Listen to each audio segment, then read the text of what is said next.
They didn't write restricted once, they wrote it again and again. In the same place, across plans that should have changed with every renovation, every renumbered corridor, every fashionable new purpose the Morgan household wanted the public to believe. In a mansion built to proclaim permanence, repetition is never an accident. It is a decision, pressed into paper with the quiet confidence of people who assumed no one outside their circle would ever compare the documents side by side. The idea point of departure is not a ghost story or a servant's rumor whispered over a scullery sink. It is a set of architectural drawings, estate-controlled, stamped, filed, and preserved between 1892 and 1908, where a single annotation keeps returning like an unwanted fingerprint.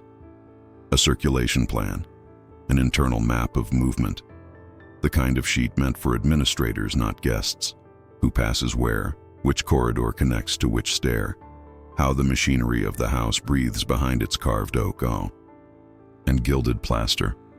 In the corner, the blunt mark of authority, the estate office stamp, the language of property, not romance, ink that speaks in ledgers, not in diaries.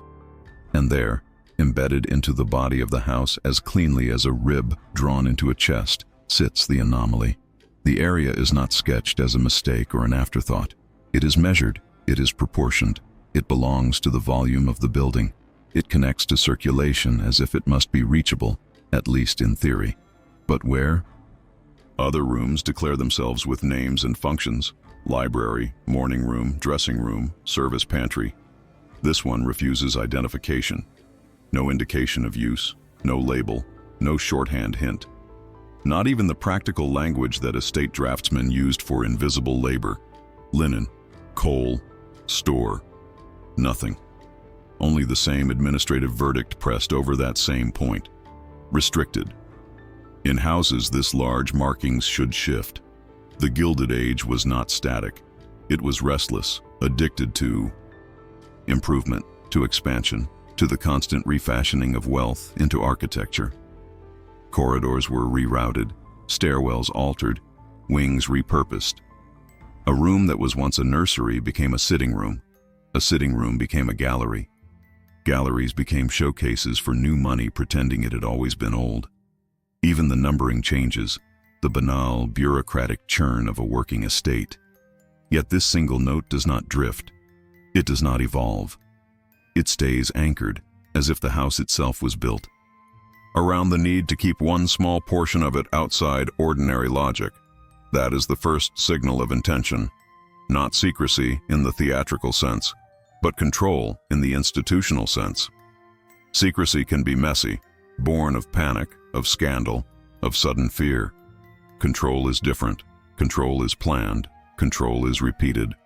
Control is the same word written in the same place across years, because it is not merely describing a condition. It is enforcing a policy. Then comes the detail that turns the discomfort from architectural to administrative. Because mansions like this did not run on mystery. They ran on routine and paper. Keys were logged. Locks were accounted for. Maintenance had its own language and its own trail. Notes about sticking hinges, warped panels, damp creeping in through stone, gas lines that needed inspection, later wires that had to be threaded through walls without offending the illusion of timelessness.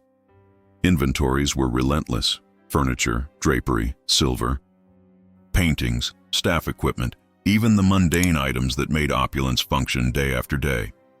The Morgan estate, like other empires of the era dorada, was managed the way railroads and banks were managed, through systems.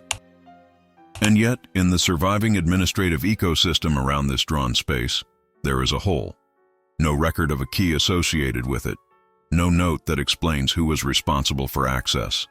No maintenance entry that describes routine care or repair.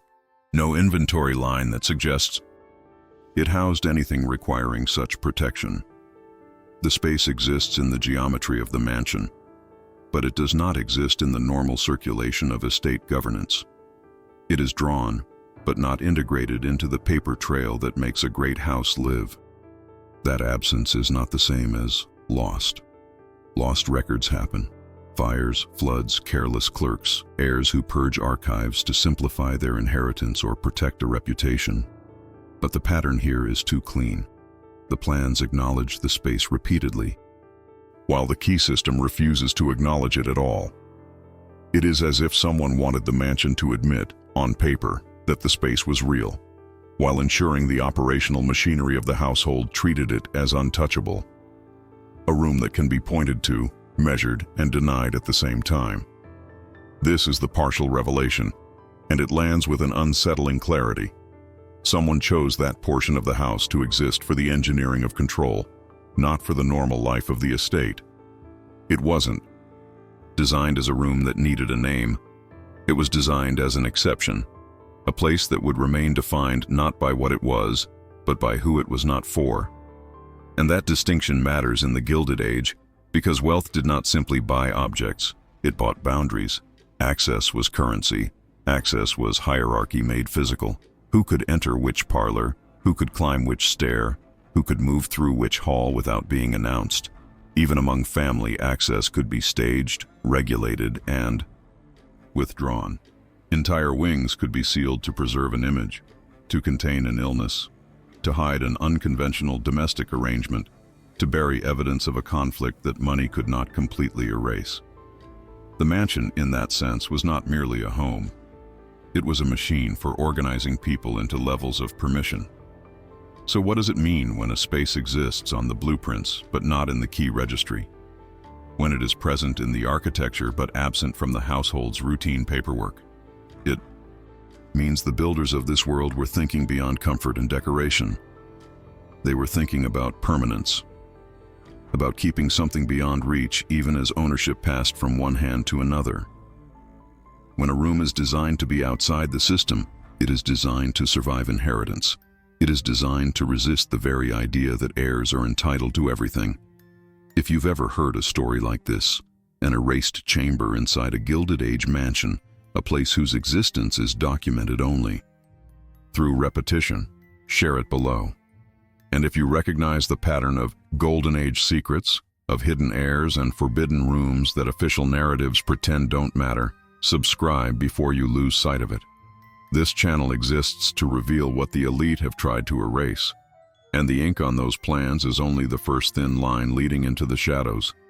Because once restricted becomes policy, the next question is never what the room was called. It's who exactly had the right to open it.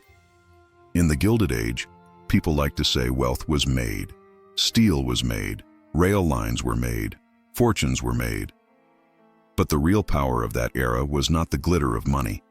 It was the infrastructure of influence, credit, industrial coordination, access to government ears, and above all, the ability to decide what the public would be allowed to know. A Morgan mansion was never simply a residence with a grand staircase and carved mantels. It was an institution that happened to wear the costume of domestic life. And institutions do not merely display their authority, they contain it. By the 1890s, the name Morgan had become something larger than a man. Not a personality in society columns, but a node, an organizing center through which trust moved. In that world, trust was not an emotion, it was an instrument. It determined who could borrow, who could expand, who could survive a downturn, who would be saved when others were allowed to collapse. The public rarely saw the mechanisms behind those decisions.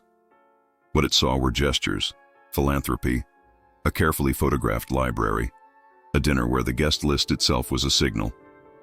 Yet the endurance of such power depended as much on what was withheld as what was exhibited. The visible halls were part of the performance, the sealed ones were part of the maintenance. This is why access functioned like an inheritance of its own, sometimes more valuable than jewelry, paintings, or deeds, because objects can be insured, appraised, replaced. But access is a form of permission, and permission is the architecture of hierarchy. It decides who may enter a room unannounced, who must be escorted, who is never told a room exists at all. When the Gilded Age elite spoke about the house, they meant something broader than a building. They meant a system of gates, social gates, financial gates, informational gates. A mansion was the physical diagram of those gates. Its corridors were not simply routes. They were boundaries made walkable. This is the part modern viewers sometimes underestimate. Great houses did not run on whim. They ran on documentation. Staff were hired, dismissed, reassigned. Duties shifted with seasons and with crises: illness, travel, scandal, renovation, mourning. And because staff changed, the house could not rely on memory. It relied on records, catalogs, lists, correspondence, internal memoranda, safes built to resist fire, because the greatest fear was not merely losing valuables, but losing paper. A private archive was a form of armor. In many wealthy estates, there were cabinets for household accounts and separate cabinets for personal letters, separate ledgers for wages, for deliveries, for repairs, separate sets of keys for servants, for trusted stewards, for family members, for the occasional outsider permitted into the machinery. This is the world in which the word restricted matters. It isn't a flourish. It isn't drama. In that bureaucratic language, words are protocols. Restricted is not describing a mood, it is defining a rule. It signals that someone somewhere has decided that the normal logic of the house does not apply, that there is a tier of permission above ordinary routine. And if you understand the Morgan universe as an institution, the label becomes even colder, because institutions don't mark things restricted to be interesting. They mark them restricted to be enforceable. That is why the absence we saw, the missing key record, is more disturbing than a door itself. In a well-managed estate, a door can be anywhere. A hidden passage might even exist for practical reasons: service routes, security, the movement of staff without disrupting the family's world. But keys are the bloodstream of control. Keys are tracked because liability is tracked. A missing key is an argument waiting to happen between a steward and an owner. A missing key invites theft, gossip, and blame. In a house where reputations were fragile glass, blame was a threat. So the fact that an area can be drawn, measured, and officially stamped, while its key never enters the log, does not read like forgetfulness. It reads like exemption.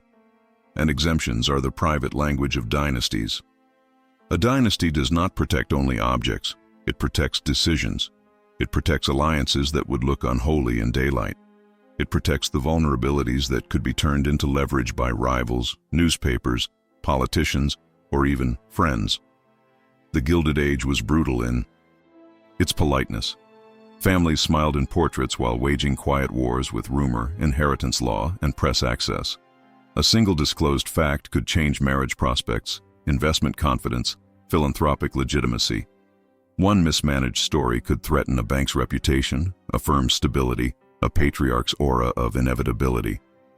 When money operates at that level, privacy is not comfort, it is strategy. And a strategy must have a place to live. So when you see a space labeled restricted in plan after plan, you should hear the unspoken sentence behind it. This is where the household's public self ends. This is where something begins that cannot be allowed to become part of the official narrative. The mansion becomes a ledger you can walk through, and like any ledger, what matters is not only what is entered, but what is kept off the books. There is another layer too, one that explains why even heirs might be denied. In the Gilded Age, inheritance was not just a transfer of wealth. It was a transfer of legitimacy. The next generation inherited not merely property but a story: who the family was, what it represented, why it deserved its position. Some rooms preserve that story: galleries, libraries, halls built to impress. Other rooms threaten it, and if a threat is durable, it must be managed across generations. A sealed door can outlast a person. A policy can outlast affection. If an heir was impulsive, sentimental, vengeful, or simply curious, the safest solution was not to trust them. It was to build the system so they never had the choice. That is the elegance of true Gilded Age control. It does not rely on constant confrontation. It relies on architecture and procedure.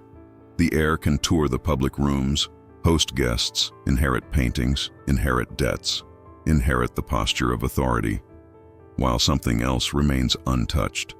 protected by the same institutional logic that protected credit and confidence in the broader world. A dynasty understood that the most dangerous person is sometimes the one who believes they own everything. And this is where the moral question begins to press against the archival one. Because the public likes to imagine secrets as personal sins, romantic affairs, vices, hidden children. But institutional secrecy is often less dramatic and more consequential.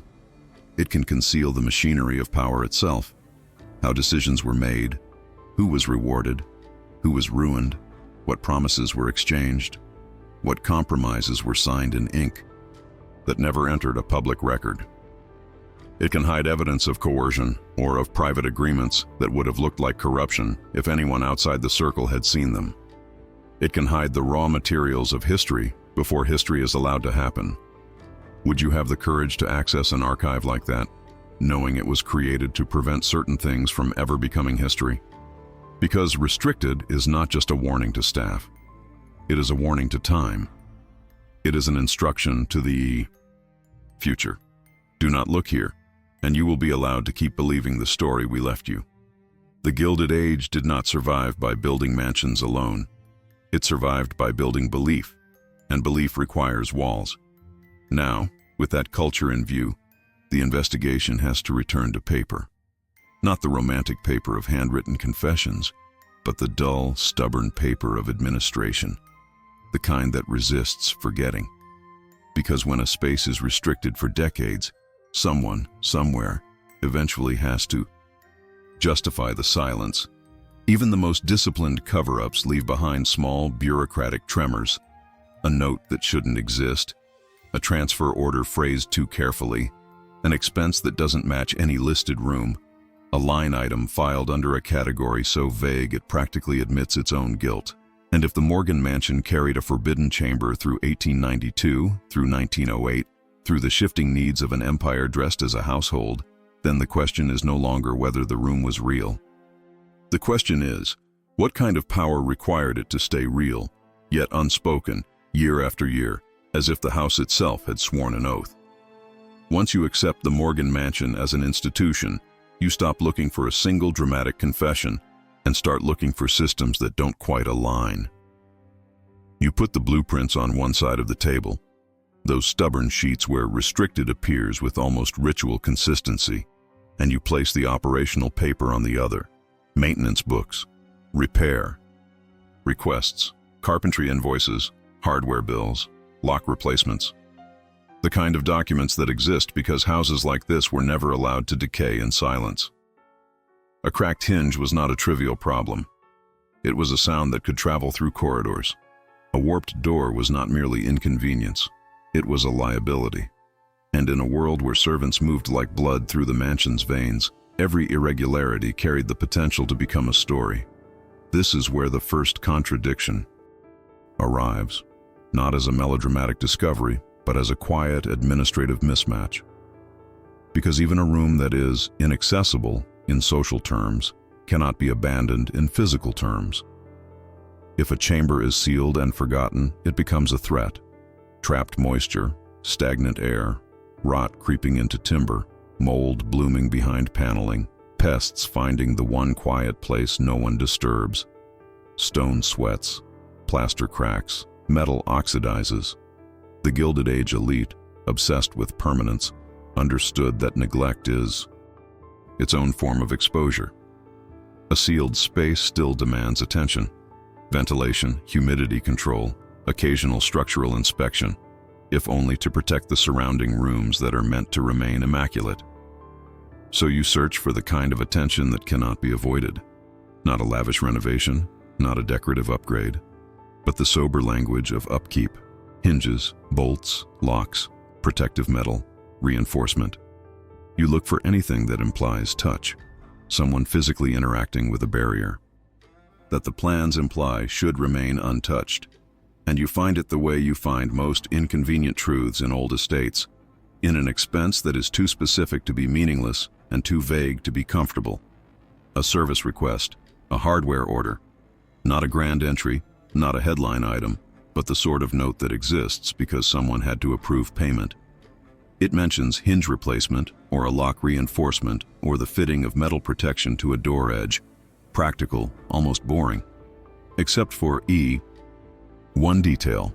The location is not described like other locations. There's no east gallery or third-floor corridor by the nursery. Instead, there's a code, an internal shorthand, a clipped abbreviation that reads like a private language shared by two offices rather than by an entire household. In an ordinary estate record, the naming is designed for clarity because staff rotate and responsibilities shift. A repair request needs to be understandable not only to the person who wrote it, but to the person who approves it and the person who executes it. Yet this line refuses that logic. It points without declaring. It signals a place without naming it. It is the bureaucratic equivalent of a hand gesture in a room full of people. Subtle, deniable, and immediately understood by the one person who needs to understand. That is the contradiction in its simplest form. The plans suggest exclusion. The maintenance implies contact. Maintenance means someone got close enough to know a hinge was failing, a lock was weakened, a door needed reinforcing. Maintenance means access. But it is not access that enters the normal circuits of the house. It never appears in the key log the way a service pantry would, never appears in the inventory the way a storage room would. Instead, it exists like a whisper, exchanged between documents that were never meant to be read together. And once you see it, you start asking the only questions that matter in a Gilded Age institution. Who had the authority to order work without triggering the household's usual administrative reflexes? Who could authorize carpentry and hardware, items that require vendors, deliveries, and labor, without letting the butler, the housekeeper, or the staff supervisor fully see what was being protected? Because in a mansion, the butler and the housekeeper are not just employees. They are managers of visibility. They know what moves through the house. They know which rooms are cleaned, which locks are changed, which doors stick in winter. They are the human interface between the family's public self and its private machinery. If a family wants fewer eyes on a space, it cannot rely on the ordinary chain of command. It has to bypass it. That bypass is what the paperwork suggests: a parallel channel of management. The kind that runs not through the staff hierarchy, but through the estate office itself, through a steward with legal authority, through a trusted secretary, through an attorney whose relationship to the family is less domestic and more strategic. In a world like Morgan's, the estate office is not merely bookkeeping. It is the nerve center where property, reputation, and risk are assessed. It is the place where privacy is administered like an asset. A parallel channel makes sense only if the contents, or the purpose, of the restricted space demanded a reduced circle of knowledge. Not simply because the family wanted to be private. The wealthy always wanted privacy. This is different. This is privacy structured as policy, privacy enforced through procedures that outlive individuals. The fewer people involved, the fewer people who can be bribed, frightened, embittered, or tempted into telling a story, the fewer people who can become silent witnesses against their will. And in the era dorada, the stakes of that silence were not abstract. Newspapers were hungry and increasingly sophisticated. Society gossip could be weaponized. Political rivals could turn a private weakness into a public crisis. Business enemies could transform a rumor into a financial tremor by attacking confidence. And confidence, Morgan's most valuable commodity, was built as much on unbroken narrative as on any balance sheet. This is why the contradiction feels legal as much as architectural. A lock reinforcement is not just a hardware choice. It is a decision about liability and control. A deliberately untraceable repair request suggests someone was thinking in terms of exposure. Exposure to staff, curiosity, exposure to contractor gossip, exposure to the simple fact that people talk when they feel excluded. A parallel channel implies a calculation that whatever lay behind that restricted boundary could not risk becoming a circulating story. It also introduces a more unsettling possibility. If a room is restricted and its access is managed outside the normal key registry, then no access does not mean no one enters. It means no one enters through a system that can be audited. It means there is an access that is permitted, but it is permitted in a way designed to leave as little trace as possible. In other words, the mansion may have had two realities running side by side, one for the household, one for the institution within the household. And that is where the weight of the word restricted begins to change. It stops being a simple boundary and starts behaving like vocabulary, one term in a private lexicon. If a parallel channel exists, then it will have parallel language. Abbreviations, codes, euphemisms, phrases that mean one thing to staff and something else to the estate office. The same way banks have internal terms for sensitive accounts, or law firms have shorthand for delicate clients, the Morgan estate would have developed a dialect of discretion, because discretion was not merely a social virtue in that era. It was an operational requirement. So the investigation turns again, back toward the documents, but now with sharper eyes, not to find a single dramatic line that explains everything, but to locate the seam where ordinary household bureaucracy meets the quieter, colder bureaucracy of reputation management. The next trace won't announce itself. It will hide inside the wording, inside the choice to say Corridor C instead of West Passage, inside the absence of a room name where a room name should be, inside the careful repetition of restricted, as if repetition itself could hold a door shut. And somewhere in that vocabulary, somewhere in that private grammar of control, the mansion begins to reveal what it was truly built to do, not only to shelter a dynasty, but to preserve a dark legacy without ever letting it become a recorded fact. By the time you reach the fourth layer of this paper trail, you stop treating restricted as a warning and start treating it as a term of art. In ordinary domestic documents, especially in elite households that lived under constant social observation, language is never neutral. It is chosen the waylocks are chosen to permit certain movements and discourage others. And that is precisely why the word matters. Because restricted is not private. It is not family. It is not storage. It does not describe a function of the room so much as it establishes a condition around it. Private suggests intimacy. A drawing room used only at night. A sitting room where letters are read. A bedroom wing where guests do not wander. Storage suggests logistics. Linens, trunks, furniture rotated in and out with seasons. Even office suggests something knowable. Paperwork, management, schedules, payments. But restricted belongs to a different universe. It is a category of exception. It implies a system in which most things have an ordinary status. And then, above that, there exists a tier that must be segregated by policy. The Gilded Age elite were fluent in such tiers. Their banks had private clients and then private arrangements. Their clubs had members and then members who truly mattered. Their families had heirs and then heirs who were trusted. Their social calendars had invitations and then invitations that were really instructions. So when a Morgan document uses restricted, it's worth asking, restricted to whom? And restricted according to what standard? This is where the paper stops behaving like a house record and begins to behave like an archive, because the real clue is not only on the blueprints, it is in the way the estate organizes its own memory. In old institutional collections, libraries, firms, and yes, households that function like miniature governments, you sometimes find an internal index, a primitive finding aid, a guide written not for outsiders, but for the stewards who must retrieve something without speaking its nature aloud. These guides don't look dramatic, they look practical. Columns, subdivisions, headings that pretend to be ordinary. And then, somewhere in the taxonomy, a word appears that doesn't belong to rooms or furniture at all. It belongs to control. You can almost see the logic taking shape. Public, for items that could be shown or referenced without risk. Letters of thanks, philanthropic correspondence, invitations, portraits, photographs curated for posterity.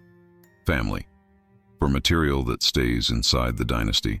Births, marriages, household milestones, personal notes that are sentimental but not explosive.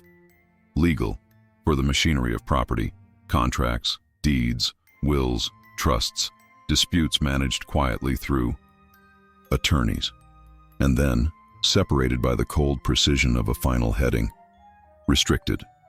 Not a room, not a person, not a purpose, a status. A category like that implies the estate believed that some things could not be managed through ordinary privacy. They required segregation. They required rules that were not social, but procedural.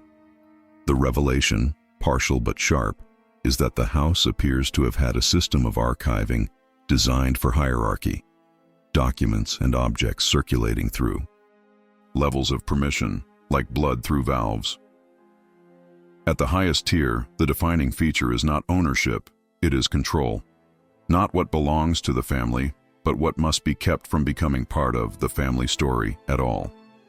Once you accept that, the mansion's architecture begins to read differently. That unlabeled space on the plans stops being merely a mysterious room and starts looking like a physical manifestation of an archival category, a place where the restricted tier could live in. Wood and stone. A room meant to embody the idea that some things are too delicate, too dangerous, too consequential to be left to ordinary household administration. And that has political weight, whether the family ever admitted it or not. Because Morgan was not merely wealthy in the way a manufacturing baron was wealthy. Morgan's power depended on confidence across systems. He moved through credit networks, industrial consolidations, and the trust of institutions that touched governments as naturally as they touched markets. When a figure like that creates a restricted tier inside his own domestic world, inside the mansion that symbolized his legitimacy, he is doing more than hiding private shame. He is building an internal firewall. He is acknowledging that the material he must contain could intersect with decisions larger than household life, decisions that could embarrass partners, implicate allies, expose negotiations, reveal leverage, or contradict the public story that kept the machinery running. In the Gilded Age, information itself could be a form of currency. Certain papers could ruin a rival. Certain letters could bind an ally. Certain agreements, perfectly legal but morally unpresentable, could damage reputations if they drifted into the wrong hands. And the wrong hands were not always journalists. They could be heirs. They could be spouses. They could be former staff with grudges and bills. They could be the kind of polite visitor who smiles in a parlor and memorizes what they shouldn't have seen. So a restricted tier is not merely defensive, it is strategic. It suggests an understanding that the house is not just shelter, it is a vault for the continuity of influence. And like every vault, it has its own rituals. Not always dramatic, not always labeled, but visible in the negative space of records. Because once a restricted category exists, it shapes everything around it. You begin to see the indirect signals, seals that appear where seals aren't. Used elsewhere, envelopes noted as not to be opened, lists that stop just short of completion, inventories that contain placeholders instead of descriptions, correspondence that begins with confidence and then abruptly goes quiet. You find gaps that are too clean, interruptions that feel less like accident and more like a hand removing a page before anyone else arrives. In a normal household archive, incompleteness is messy. In a restricted archive, incompleteness is disciplined. This is why the investigation cannot chase only the room. The room is the physical symptom. The disease is the system that required a category like restricted to exist in the first place. A system that thinks in terms of tiers, that believes certain materials should not merely be hidden but structurally segregated from ordinary inheritance, ordinary staff routines, ordinary memory. And now the word gains its true weight. Restricted is not a sign pinned to a door to frighten a curious servant. It is the name of a class of things that were never supposed to circulate, not through gossip, not through inventory, not through family dispute, not through time. It is a quiet admission that the mansion held content so sensitive that even normal private was not enough.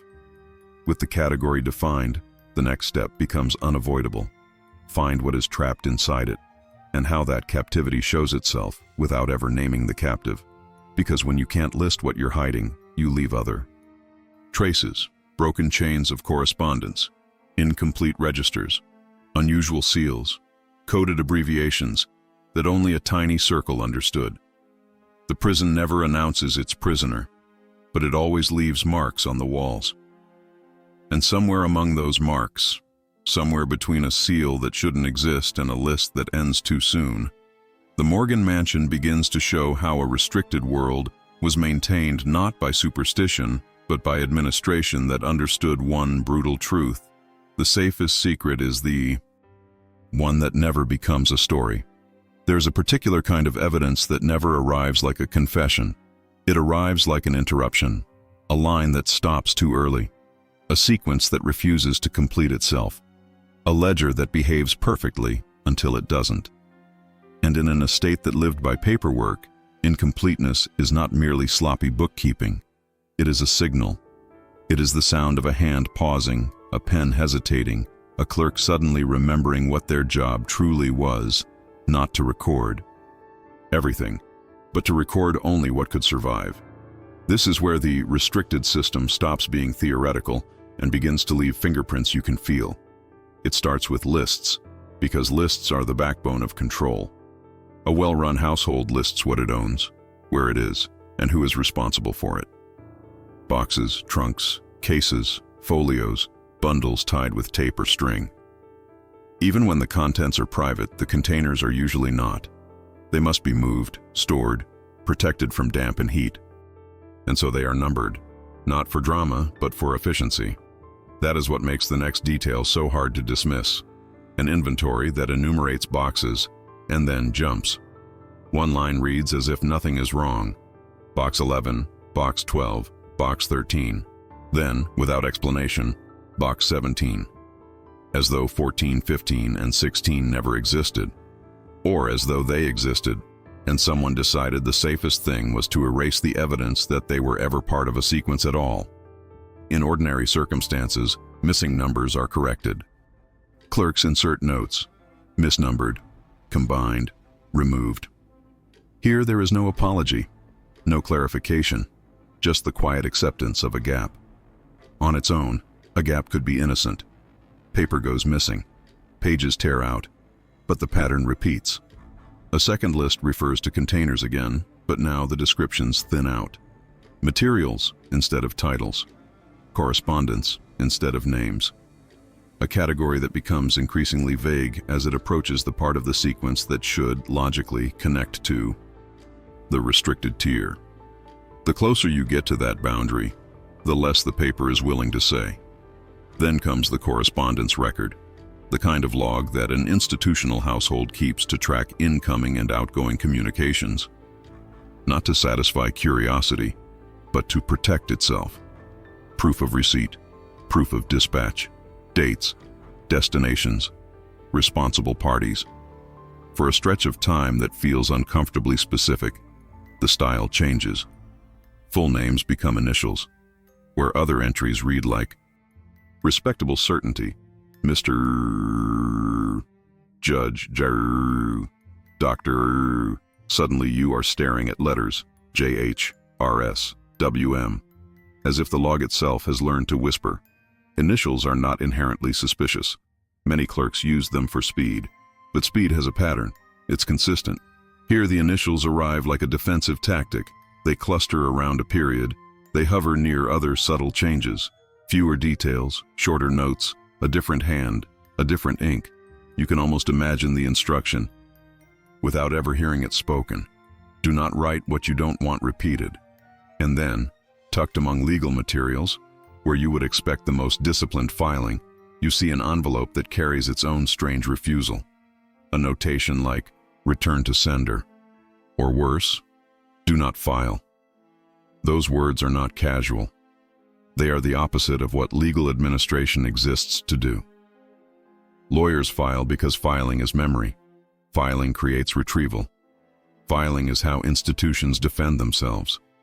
When a legal envelope is marked, do not file, it is being treated like something radioactive, something that cannot be allowed to settle into the archive where future eyes might stumble upon it.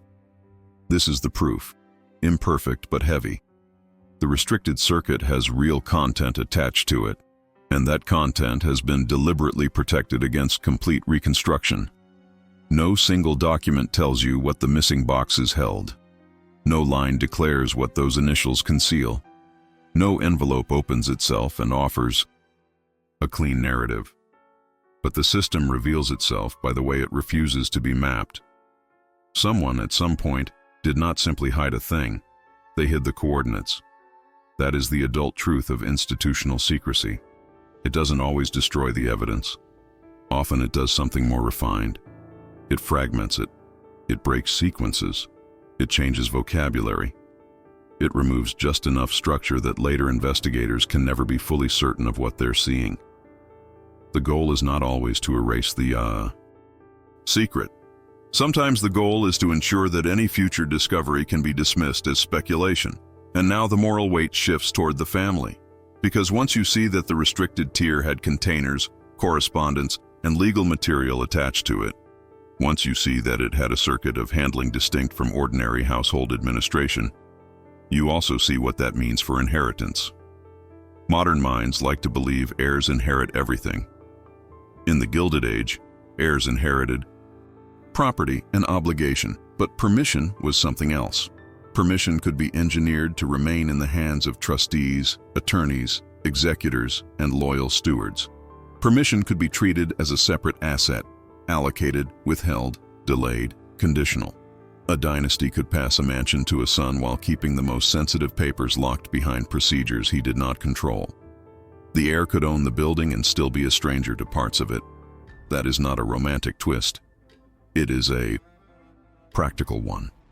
And it is exactly how powerful families survived. Because if the restricted content touched decisions larger than household life, financial negotiations, political bargains, corporate vulnerabilities, personal liabilities with public consequences, then an heir's curiosity could become an existential threat. An heir might boast, an heir might argue, an heir might be careless with confidences over dinner, or an heir might do something worse. Attempt to rewrite the story. The safest strategy is to ensure the story cannot be rewritten because the raw material is never accessible. So you are left with a dilemma that feels almost physical, a system of gaps designed to outlast not only staff, not only rumors, but generations. A room that exists on blueprints but not in ordinary keys.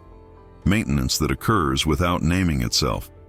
A category called restricted that behaves like a legal status, lists that skip numbers, logs that retreat into initials, envelopes that refuse to be filed. At that point, the question stops being, what is behind the door, and becomes, why did this family need the map to be impossible? And that is the moment where the viewer's conscience is quietly invited into the investigation. Faced with this kind of evidence, would you speak? Or would you stay silent, knowing that certain truths were locked away specifically to survive time? Because the Gilded Age offers motives that are not melodrama. They are weight. Corporate scandals that could collapse confidence. Political agreements that could stain legacies. Financial crises where the difference between rescue and ruin was decided in private rooms. Reputation sustained not by virtue but by disciplined omission. If the restricted circuit held anything tied to those realities, then sealing it was not just about privacy. It was about survival.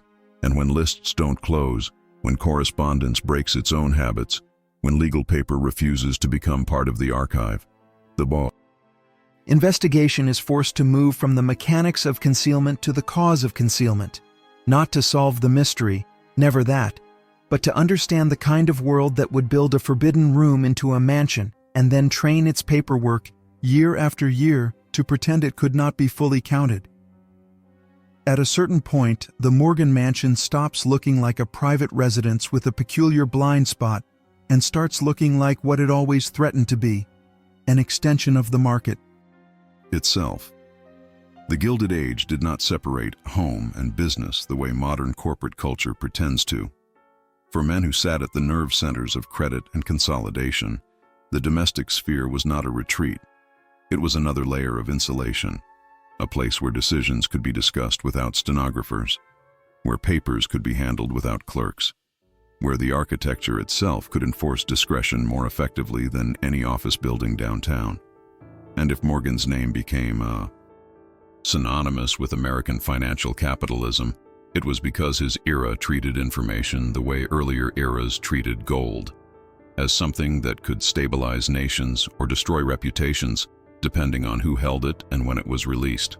Trusts were formed and defended through documents. Consolidations were negotiated through letters and drafts. Bank panics were managed through agreements that needed to exist, yet could not always be seen. Rescue packages, syndicates, quiet settlements, back-channel assurances to officials. These were not abstractions.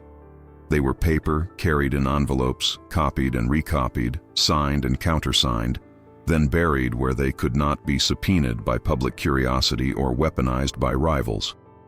This is where the restricted circuit gains a new kind of plausibility, less Gothic, more lethal. Because once you begin combing through private correspondence and stray filings around that era, you start noticing the way certain words appear like shadows, at the edge of otherwise domestic communication, not the grand, formal language meant for public record, but the sideways vocabulary of people who expected to be understood without explaining. Committee, syndicate, settlement, confidential, words that belong to boardrooms and crisis meetings, showing up in letters filed with household papers, sometimes in the same boxes where invitations and family notes should have been. The juxtaposition is quiet, almost obscene, a dinner menu near a draft agreement. A society card beside a memo about arrangements that were never meant to be articulated in full. Even the stationery tells its own story. Corporate letterheads, firm seals, papers that should have lived in office safes, appearing in domestic stacks. Not because someone accidentally carried work home, but because the home offered a level of protection the office could not. In an office, staff circulate, clerks copy, visitors arrive, competitors watch, regulators exist even if weak. In a mansion, access is curated, movement is controlled. A steward can decide who even sees a corridor. A secretary can redirect an envelope into a private drawer. The family can define silence as policy. That is the partial revelation taking shape. The restricted circuit may not have been built solely to contain a private family matter. It may have served as a vault for sensitive business and political documents, material that was too dangerous to sit in the ordinary office ecosystem. 2. Valuable to risk in a public archive, and too consequential to leave within reach of heirs who might one day use it impulsively, vindictively, or simply carelessly. In Morgan's world, a document could be risk in a way that feels almost modern. A single signed draft might expose a negotiation that would look like collusion. A letter might reveal pressure placed on an official. A memo might show how a rescue was structured to favor certain interests while presenting itself as patriotic. Necessity. A settlement might conceal what was paid to keep someone silent. Even if none of it was illegal by the standards of the time, it could still be ruinous if made public. The Gilded Age did not require crimes to produce scandal. It required only the wrong story at the wrong moment, printed by the wrong newspaper, whispered in the wrong club, believed by the wrong investors. So the logic hardens. If the restricted tier held corporate correspondence, if it stored drafts and agreements that touched banks, railroads, industry, or government, then the mansion was functioning as a second capital. Not in the ceremonial sense, but in the operational sense. A private infrastructure for managing national-scale influence beyond the reach of ordinary scrutiny. And that carries consequences far beyond a single family. Because an archive like that, if it exists, doesn't merely explain a secret room. It threatens to change how we understand crises and decisions of the period. The panic era. Rescues. The consolidations that reshaped entire industries. The quiet bargains that stabilized markets while concentrating power. Historians reconstruct those events through public filings, surviving correspondence, newspaper accounts, and the fragments wealthy men allowed to remain. But a private restricted cache, especially one designed to resist reconstruction, could contain the missing connective tissue, the deliberations that were never meant to be quoted, the contingencies that reveal motives, the alliances that never appeared on paper in a courthouse. That is why the Morgan Mansion's restricted circuit, if tied to the corporate layer, becomes politically charged. It implies that some of the era's most consequential decisions might have been documented, and then deliberately insulated from institutional memory.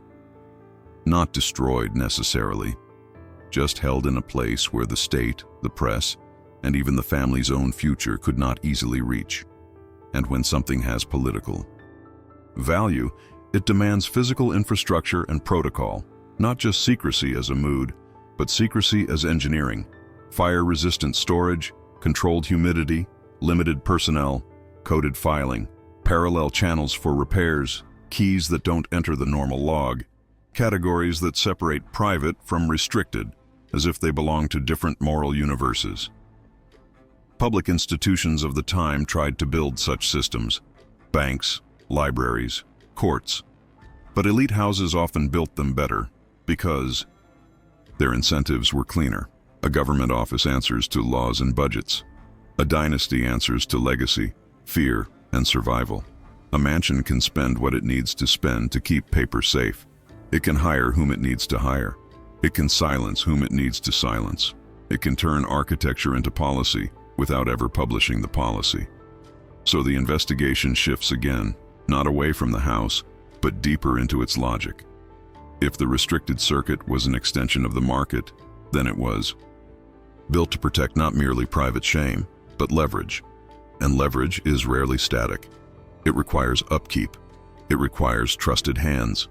It requires a protocol that can operate quietly through staff turnover, through renovations, through inheritances. Which means the next traces won't be found in dramatic labels. They'll be found in the infrastructure itself. Unusual fireproofing, anomalous ventilation, reinforced doors that appear in hardware bills, special storage that refuses to show up in inventories, and the kind of internal procedures that make a room not just forbidden, but institutionally necessary. Because once the domestic archive becomes an extension of the market, the mansion stops being a backdrop to power. It becomes one of its instruments, and the sealed door begins to feel less like a family secret than a national one. By now, the forbidden room is no longer a romantic silhouette on a blueprint. It is a logistical problem, and that is precisely what makes it believable. Because if the restricted tier held anything of consequence, legal paper, corporate drafts, private settlements, political correspondence, then the house would have needed more than a locked door. It would have needed infrastructure. The Gilded Age elite understood a truth that sounds almost modern. Paper is fragile, and power often lives on paper. Protecting it requires engineering, not superstition. The realistic protections of the era were not exotic. They were institutional. Fire was the great fear. A single blaze could devour not only a home, but an empire's memory. Deeds, trusts, agreements, letters that proved obligations, letters that proved liabilities. That is why wealthy estates and firms invested in fire-resistant storage. Steel cabinets, masonry-lined vaults, antiquities safes, whose very design admitted that paper, not diamonds, was the true treasure. If a Morgan cache existed, it would have been treated less like a closet and more like a miniature archive, designed to outlast catastrophe. So you begin to notice the kinds of traces infrastructure leaves behind, even when content is hidden. A note in an architectural plan that hints at reinforcement, a wall thickness that doesn't match the surrounding rooms, an odd double line where there should be a single partition, a measured segment that reads less like decoration and more like barrier.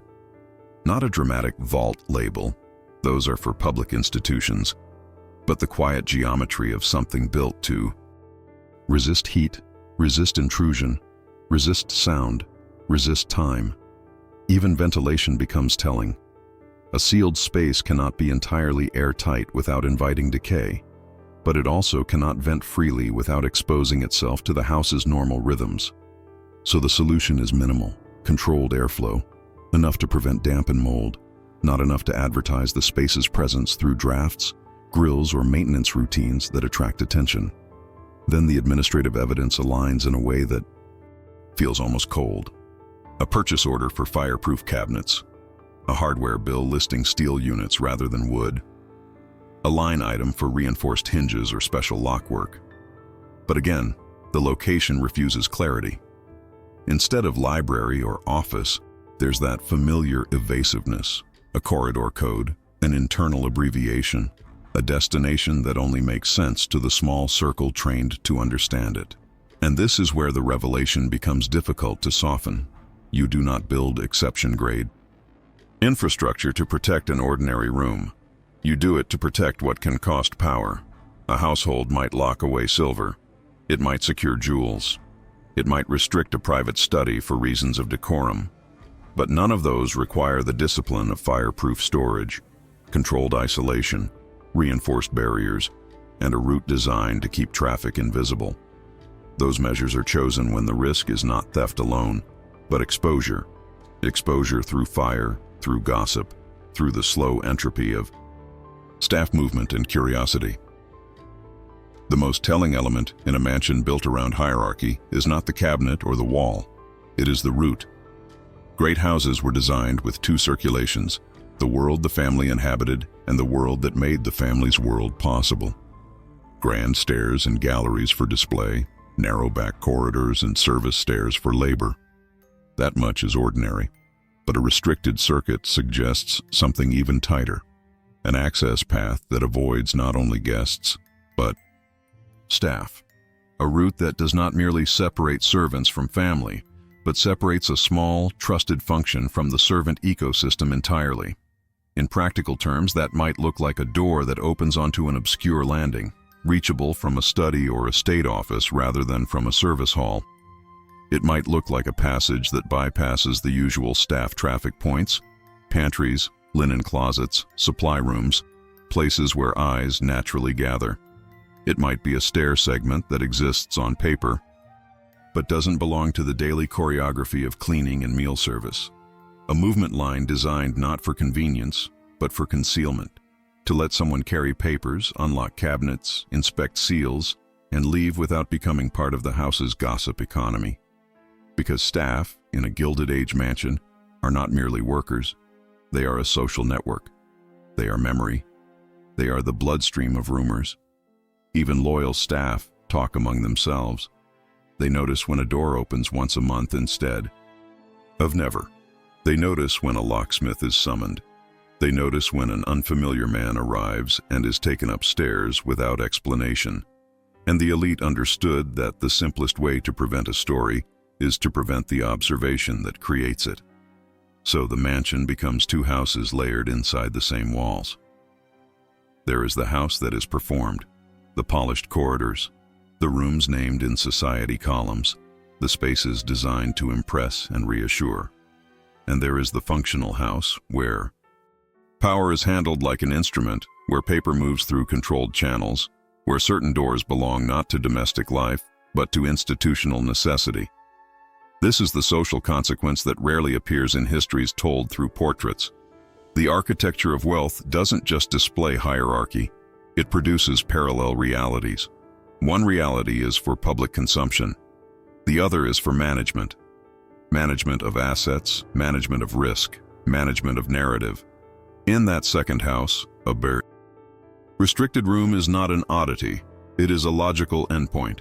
And once you see the endpoint, another question presses in, heavier than the door itself. Infrastructure doesn't maintain itself. Fireproof cabinets don't lock themselves. Seals don't renew themselves. Reinforced hardware still needs inspection. A minimal ventilation line still needs occasional checking.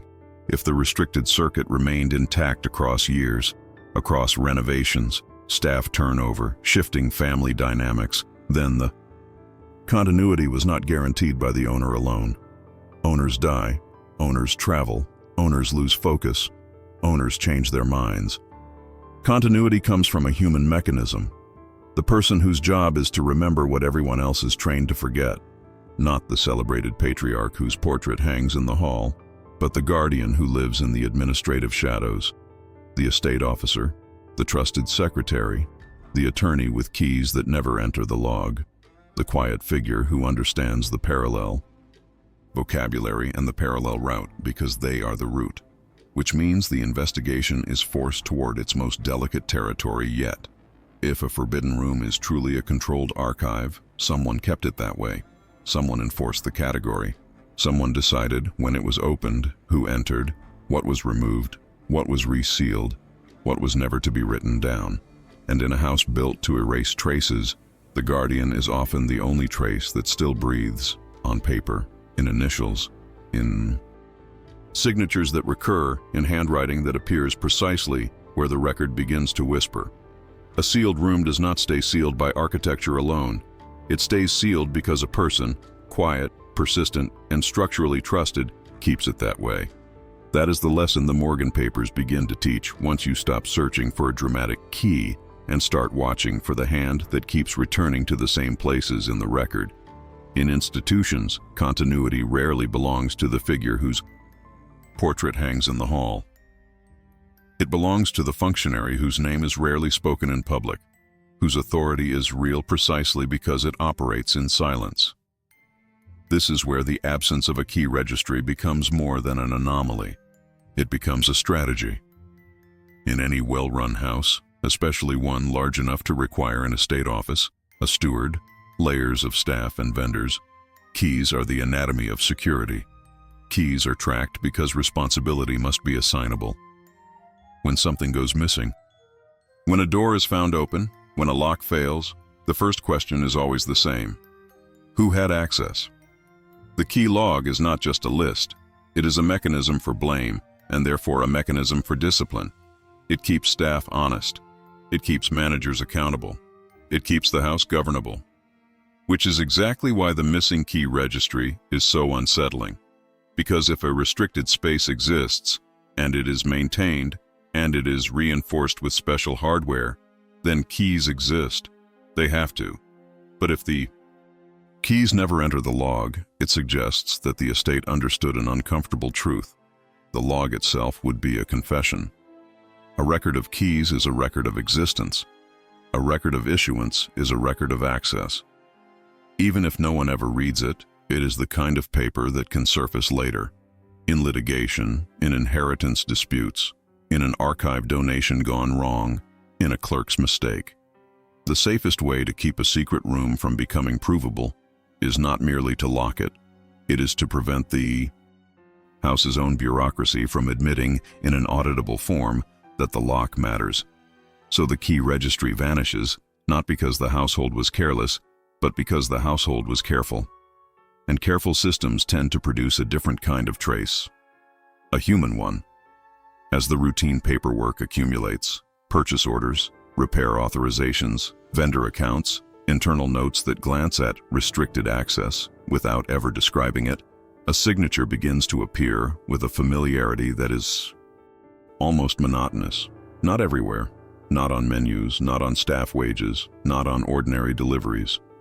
It appears at the edges of sensitivity, like a stamp applied only where the house's public life meets its hidden mechanism. It authorizes hardware. It approves special handling. It signs off on expenditures that don't name their destination. It confirms receipt of materials that, curiously, never enter the ordinary inventory stream. The name itself is less important than the pattern. In some estates, it would be the trusted secretary, positioned close enough to the family to speak with their authority, but distant enough to remain uninteresting to outsiders. In others, it would be a family attorney, someone whose entire profession revolves around managing what can be proven and what can be denied. It could be an estate administrator whose remit extends beyond household comfort into the realm of reputation and control. A steward who answers not to the butler but to the legal machinery of the dynasty. Whoever it is, the function is recognizable, a delegated guardian. That delegation is the partial revelation. Control wasn't casual, it wasn't improvised, it wasn't something a patriarch did personally in rare moments of paranoia. It was assigned to a specific role, insulated by bureaucracy, designed for continuity. That is how long-term restrictions survive the very thing inheritance is supposed to guarantee. Entitlement. A guardian solves a problem the elite were always afraid to. Name. Owners change. Heirs differ. Some are disciplined, some reckless. Some are loyal to the family myth, some resent it.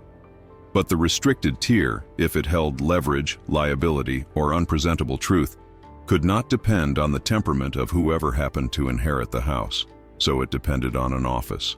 A person whose loyalty was not romantic but contractual, reinforced by salary, obligation, and proximity to legal authority.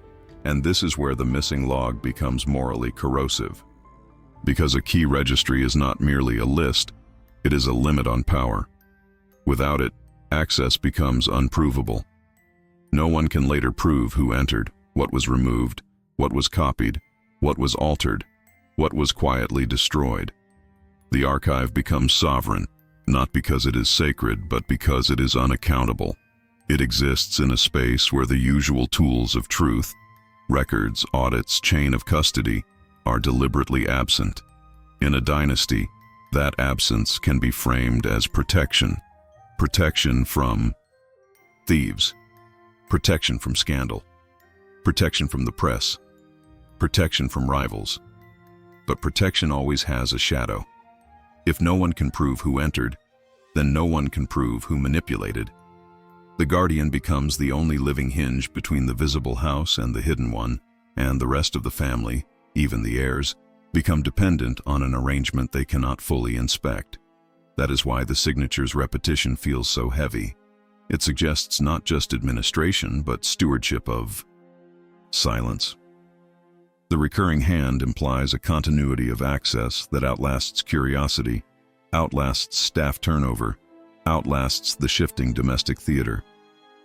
In the world of Golden Age secrets, the most powerful figure is often not the person who owns the door, but the person who decides when it opens. And this is the moment to ask the question the papers themselves seem designed to provoke. What would you do if you found something like this buried in the Gilded Age, knowing the silence was planned as protection? Because by now, the mansion's forbidden space is less a single room than a system, restricted on blueprints, maintained through coded orders, protected with infrastructure that implies fear of fire and exposure, governed by a parallel channel, and anchored by a guardian, whose name appears exactly where the household record begins to whisper. If that system existed, it existed for a reason that did not fade with time. It existed because the family expected pressure. Pressure from markets, from politics, from newspapers, from succession itself. Which means the narrative has to move toward the moments when restrictions harden into doctrine. The moments when dynasties stop improvising and start consolidating secrecy. Panics, lawsuits, shifts in leadership, illness, death, marriages that rearrange alliances, heirs who threaten to ask the wrong questions, and a public hungry for explanations at precisely the time the elite cannot afford to provide them. Because in the Gilded Age, secrecy wasn't a personality trait. It was a response to crisis.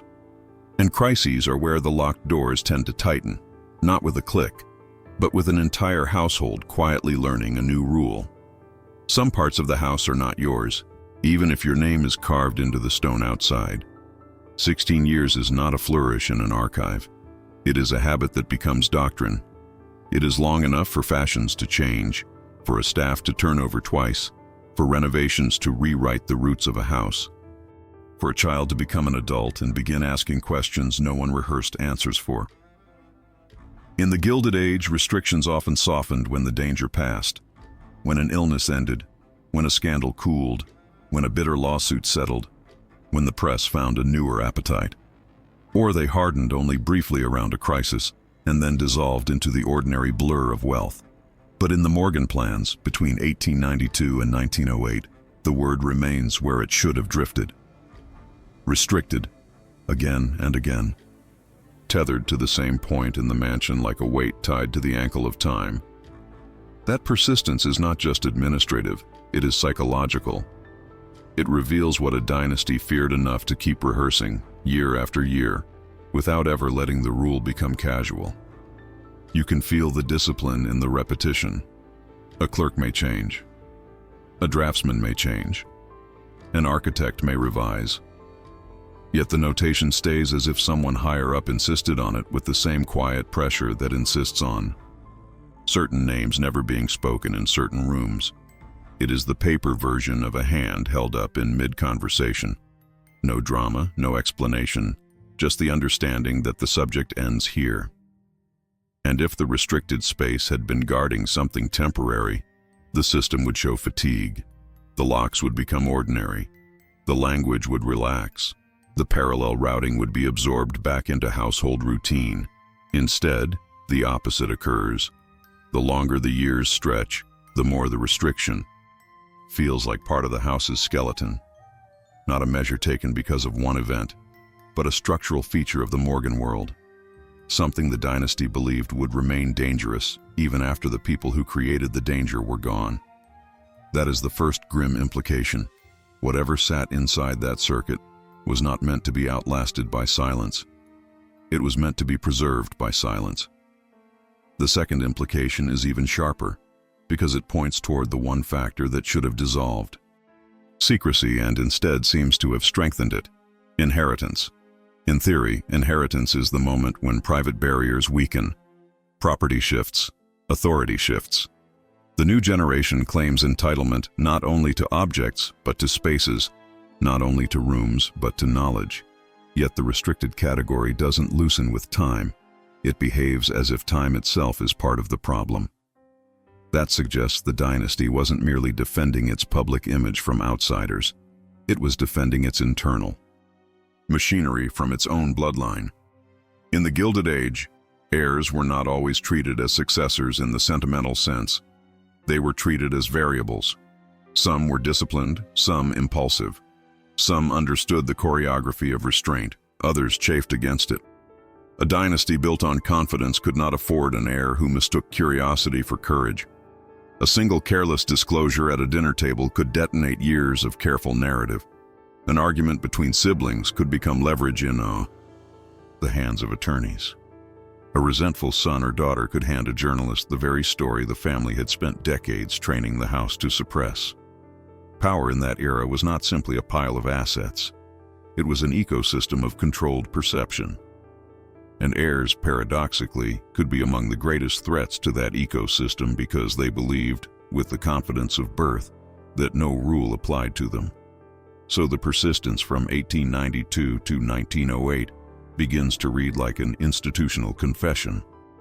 The contents were dangerous not merely because the public might learn them, but because the dynasty itself might fracture under their weight.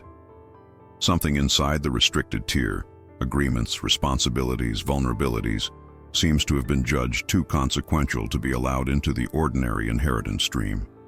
The family could pass down the stone and the silver, the portraits and the name, while keeping the raw material of certain truths under a separate jurisdiction governed by trustees, attorneys, estate officers, and a guardian who signed where the paper began to whisper.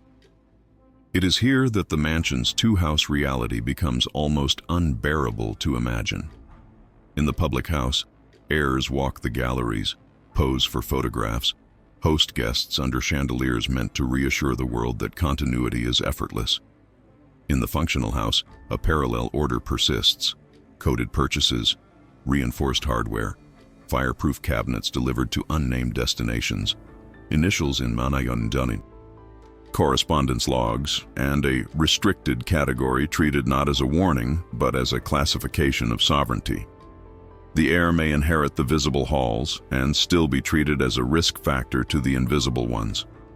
You can sense how such a policy would feel inside a living household without ever needing a diary to spell it out. A door that isn't pointed out during tours. A corridor whose end is always avoided. A staff member who suddenly becomes formal, eyes flicking away, posture tightening. When someone lingers too long in the wrong landing. A trusted secretary arriving at an hour that doesn't match domestic routine, carrying a leather folio close to the body, speaking softly with the estate officer near a closed panel. A lock that is tested twice, not because it might fail, but because failure would not be forgiven. These are the gestures of control, silent witnesses in motion, trained by years of policy to behave as if not seeing is a form of loyalty. And loyalty in that world was often purchased with the same steady currency as everything else: wages, favors, housing, references, future protection. The Gilded Age excelled at turning human beings into extensions of infrastructure. The mansion didn't just have reinforced walls. It had reinforced habits. It taught staff what not to notice. It taught family what not to ask. It taught heirs that ownership and permission were separate things. That separation, property here, access elsewhere, is the heart of the fear of inheritance. The dynasty seems to have understood that the most dangerous moment for a secret is not when strangers are nearby, but when the house changes hands and the new owner assumes the right to open every door. 16 years of repetition implies that assumption was anticipated and countered. It also hints at something else, that the content, whatever it was, had a shelf life measured not in months, but in decades. Perhaps it touched corporate arrangements whose consequences would echo through multiple economic cycles. Perhaps it involved political understandings that would be judged differently as administrations changed.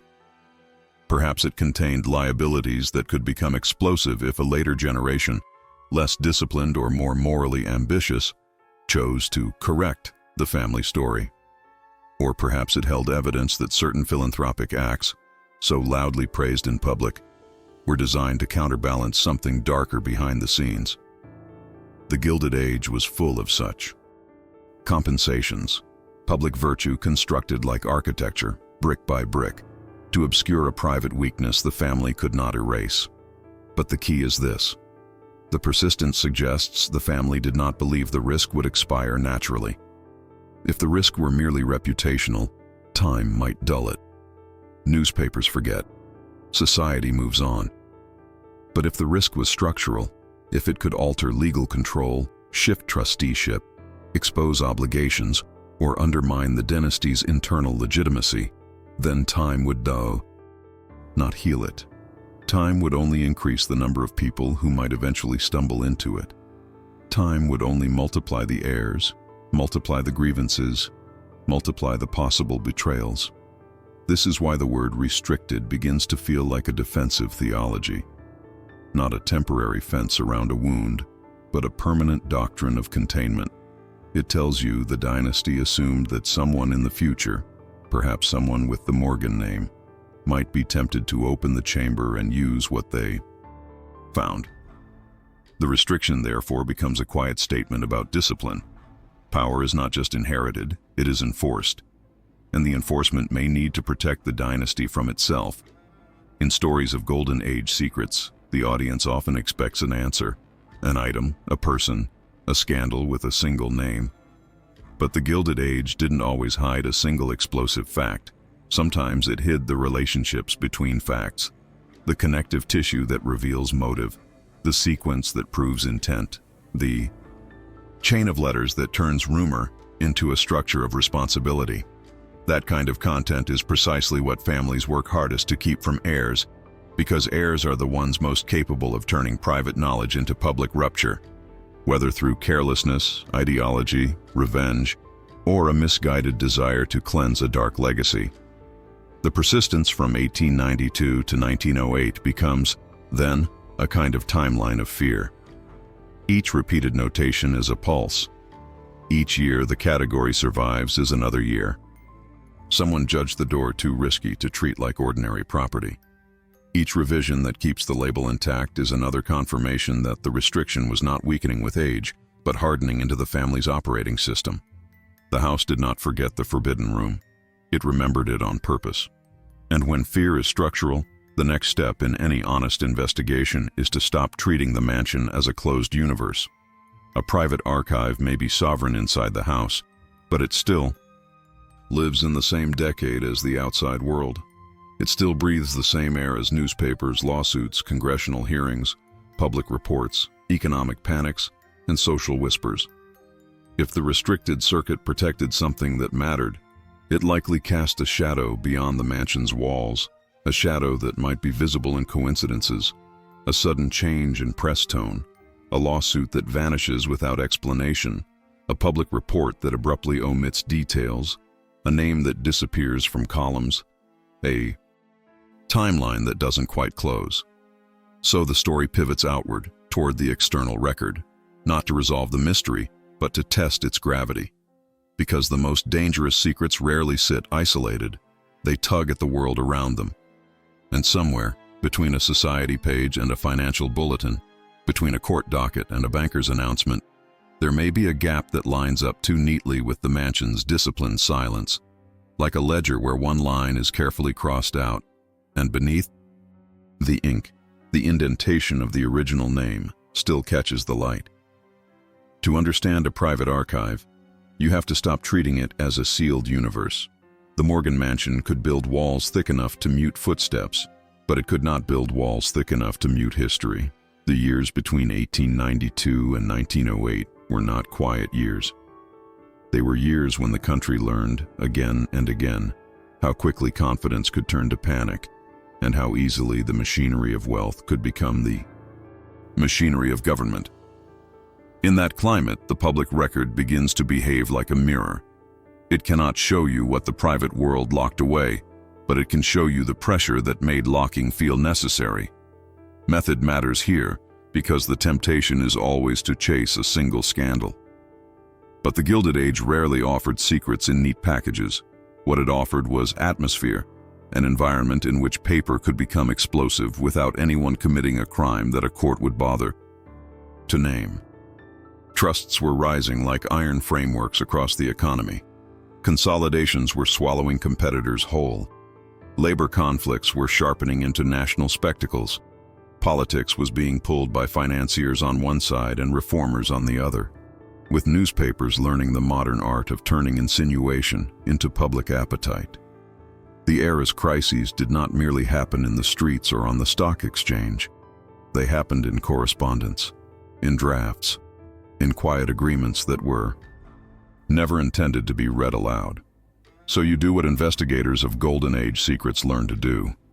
You build two timelines and lay them over each other until the coincidences begin to feel less like coincidence. On one axis, the internal life of the mansion, blueprint revisions, notations, changes in hardware orders, the subtle tightening of protocol suggested by coded purchases and abbreviated logs. On the other, the outside world, banking tremors, corporate reorganizations, political pressure.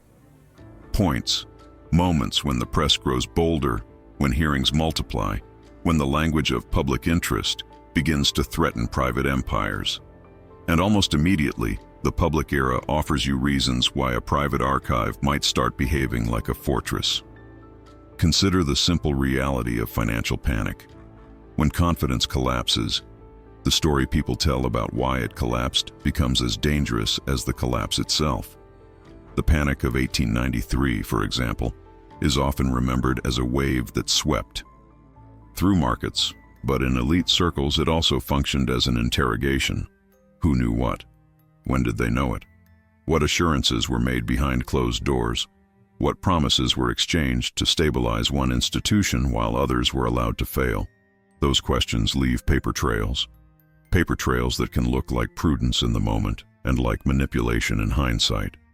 If a dynasty believed it might one day be judged by a different moral weather, it would not need a single scandal to justify restriction. It would need only the certainty that future eyes would read old decisions with new fury. Then the decade advances, and the outside world does not relax. Consolidations and trust formations intensify. Antitrust language begins to sharpen into action. Reformers and muckrakers learn how to turn private arrangements into public outrage. Labor disputes become national morality plays, with capital forced to defend itself not just in courts, but in headlines.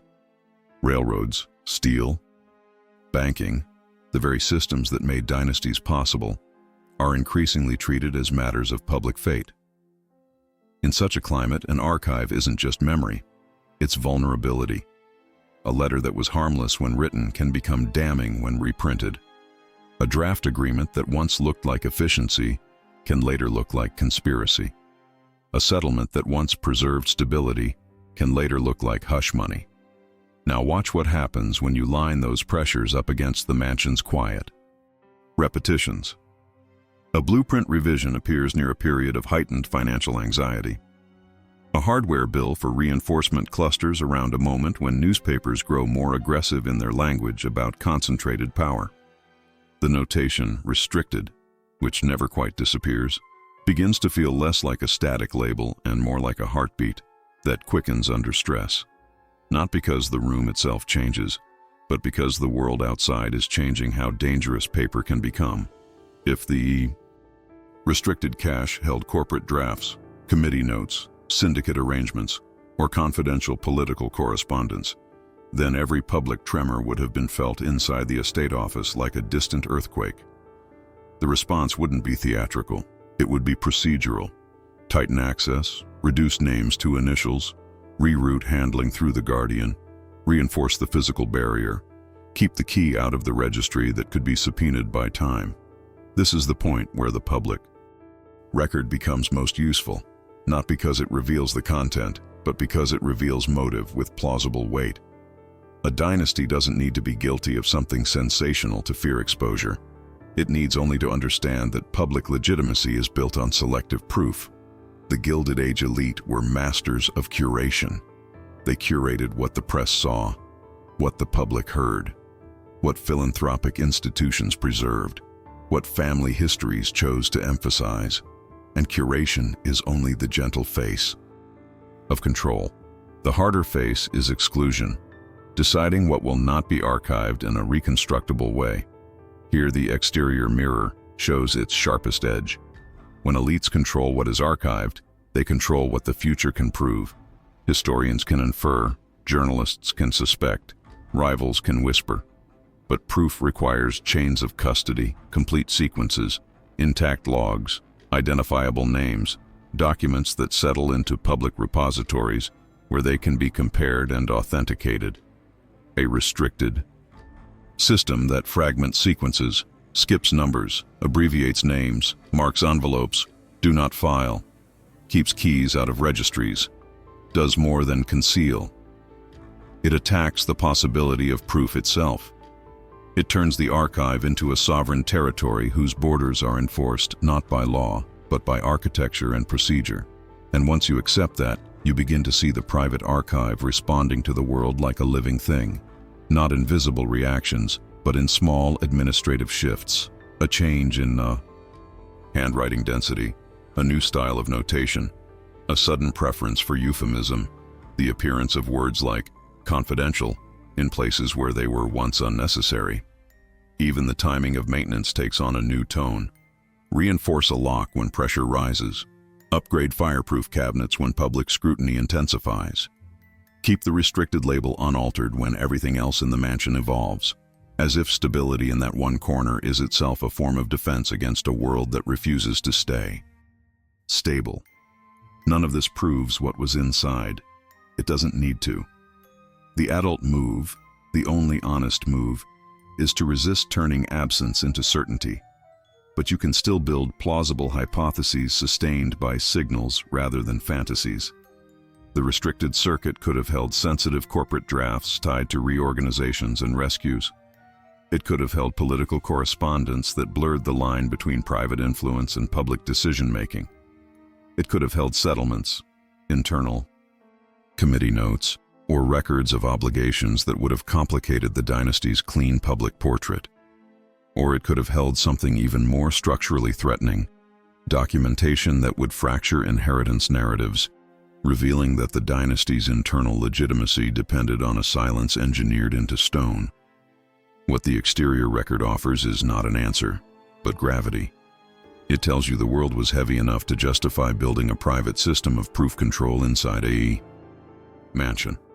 It tells you that between 1892 and 1908 the pressures on elite reputations were not fading, they were transforming.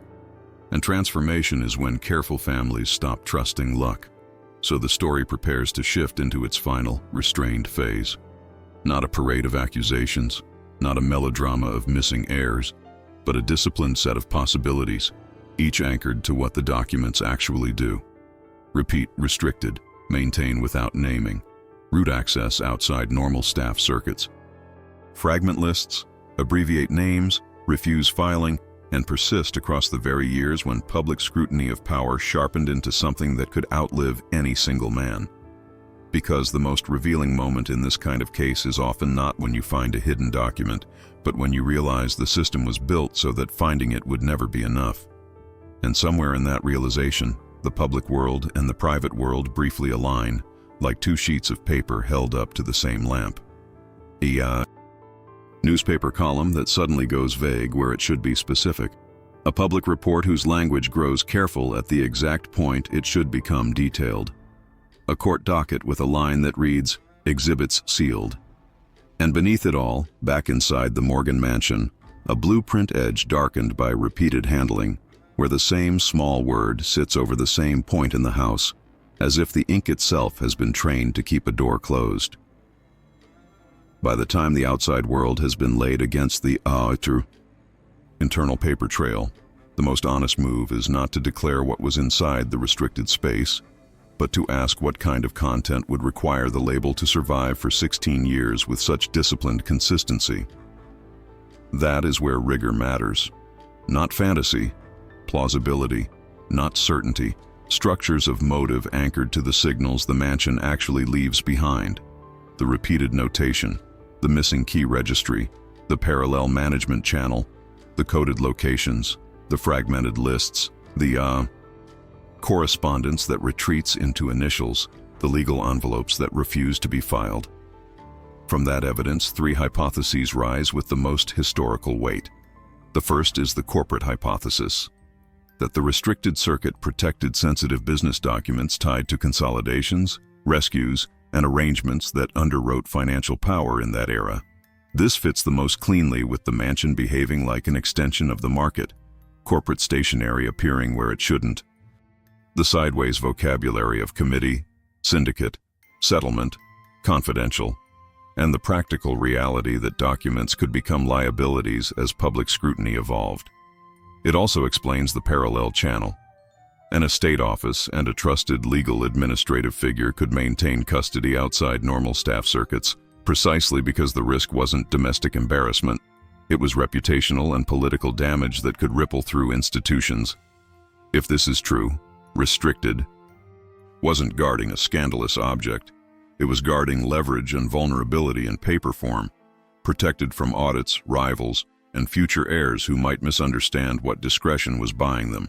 The second is the pact hypothesis, that the restricted tier held silent arrangements with public or private actors, commitments that could not live in minutes, formal files, or ordinary correspondence without becoming explosive. The supporting signals here are the ones that behave like deliberate fragmentation, inventories that skip numbers without explanation, correspondence logs that shift into initials for a specific stretch, legal envelopes marked with instructions that oppose the very logic of filing. Those are not the habits of a household merely trying to be private. They are the habits of an entity trying to prevent reconstruction. A pact doesn't have to be illegal to be unacceptable. It only has to look like a betrayal of the public story. In an era when the boundary between private influence and public decision-making was both porous and fiercely denied, a private archive could serve as the only safe container for the kind of agreements that kept systems stable, until stability itself became suspect.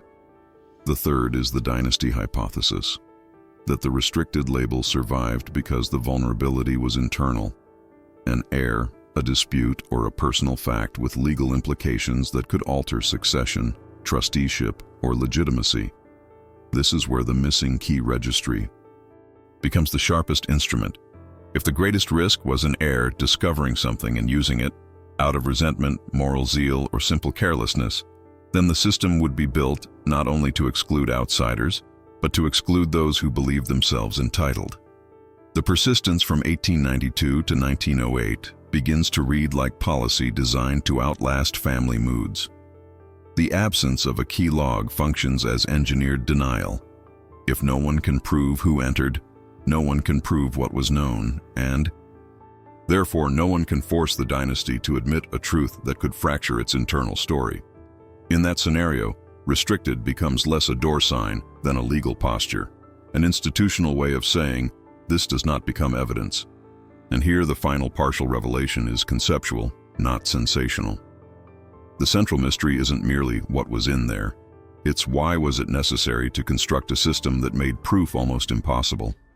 The architecture, the vocabulary, the missing registry, the coded handling, the incomplete lists, together they suggest a single intention, not only to hide content, but to disable the future's ability to verify it.